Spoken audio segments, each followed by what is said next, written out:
Est-ce que vous attirez les échecs? Mon nom est Annabelle Boyer, je suis conseillère en développement organisationnel et je suis analyste du langage corporel et du comportement manipulateur.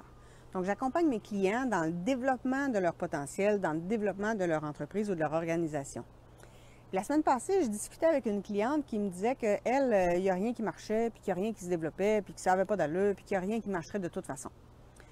Alors, je la questionne et je lui demande c'est quoi les produits ou les services qu'elle offre déjà et ceux qu'elle voudrait offrir éventuellement. Et là, elle se met à me décrire plein de choses différentes, plein de services potentiels, et il y en a tellement, là, je suis complètement perdue dans ce qu'elle me raconte.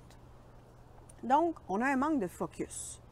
Puis ce qu'elle me dit, ah, mais là, j'ai commencé ça, mais là, je ne l'ai pas fini. Puis là, j'ai commencé ça, puis je ne l'ai pas fini. Puis...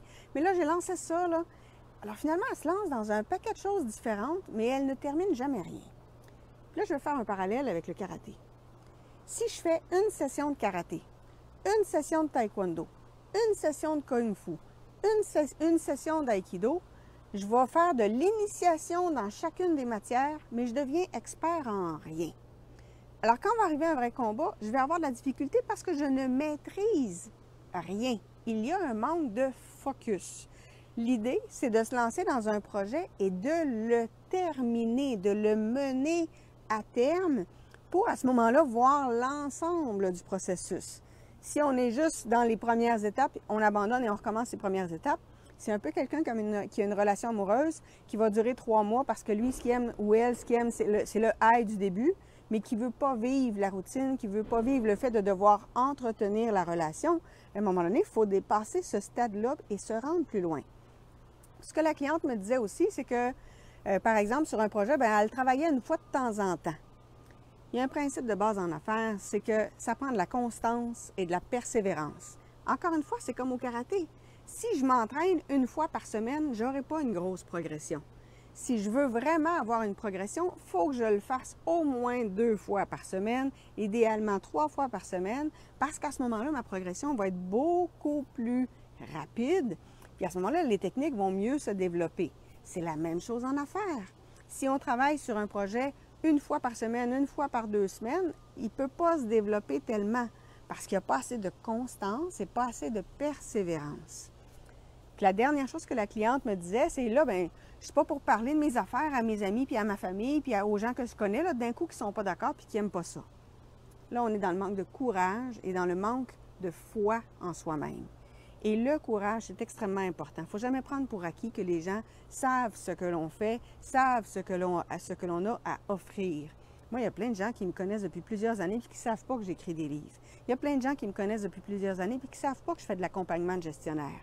Donc, si vous ne prenez pas le temps de vous parler de vous, de parler de ce que vous faites avec passion, bien évidemment, il ne faut pas vous attendre à ce que les autres viennent vers vous.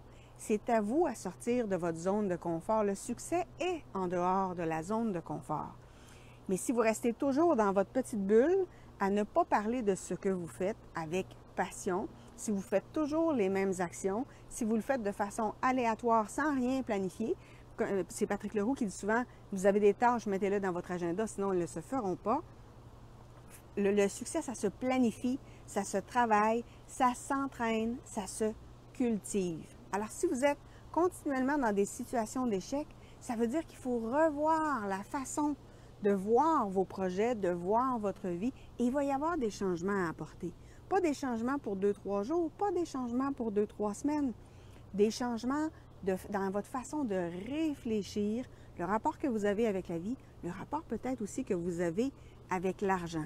Parce que la cliente dont je vous parlais me disait, bien là, je ne suis pas pour me dénaturer puis devenir une femme d'affaires, puis à ce moment-là, je ne serai plus moi-même.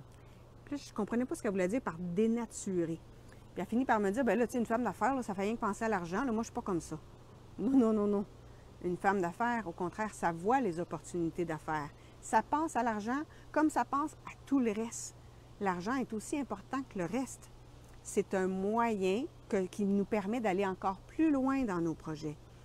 Mais évidemment, si vous avez de la difficulté avec le fait de faire de l'argent, parce que ce qui a été implanté dans votre cerveau, c'est que si vous faites de l'argent, vous êtes quelqu'un de mauvais, vous ne pourrez pas faire de l'argent. Il faut donc revoir le rapport à l'argent pour être en mesure à ce moment-là d'en attirer.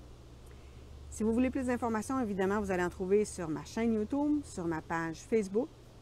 Je vous invite aussi à lire les 8 étapes vers votre potentiel infini que vous allez trouver sur mon site internet www.annabelle-boyer.com. Et on se retrouve bientôt pour une prochaine capsule. Au revoir.